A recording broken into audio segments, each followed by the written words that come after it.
هاي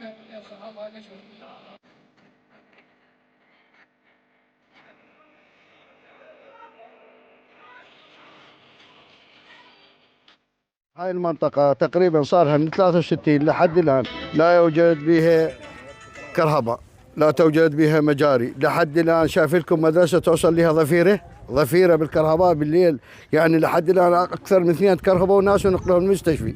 ثانيا ماي ماكو، كهرباء ماكو.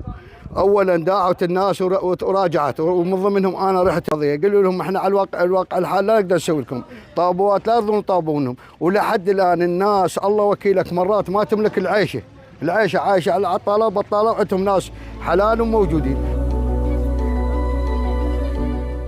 احنا اكثر من 600 بيت هنا، خدمات تعبانه، نريد الخدمات تامه، ما عندنا يعني غير بس نريد الخدمات. هاي حتى تشوف العالم هاي اكثر من 600 بيت ذني ما لهم ذنب، وقريب علينا السوق، المركز مال السوق هذه قريب علينا، يعني الخدمات بس تعبر السكه. يعني هسه يوم خلينا وي الاهوار، احنا هسه هم لاحان التبليط، وي الاهوار يوم خلينا هم لاحان التبليط وعايفين هسه من البلديه.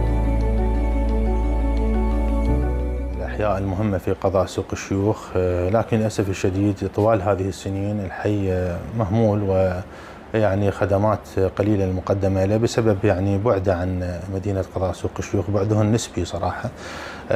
حي أم البنين إن شاء الله من الأحياء المشمولة في مشروع أحياء سوق الشيوخ، لكون هذا المشروع مشروع شامل، محطات مجاري، محطات معالجة، وهذا المشروع بحد ذاته أيضا خطوط صرف صحي وخطوط مياه الأمطار وشبكات المياه الصالح للشرب وشبكات البريد والاتصالات وأعمال بلدية متكاملة إن شاء الله. فأحب أطمئن أهلنا من خلال يعني المتابعة مع الإخوان في مديرية المجاري أنه هذا الحي إن شاء الله مشمول بمشروع أحياء سوق الشيوخ.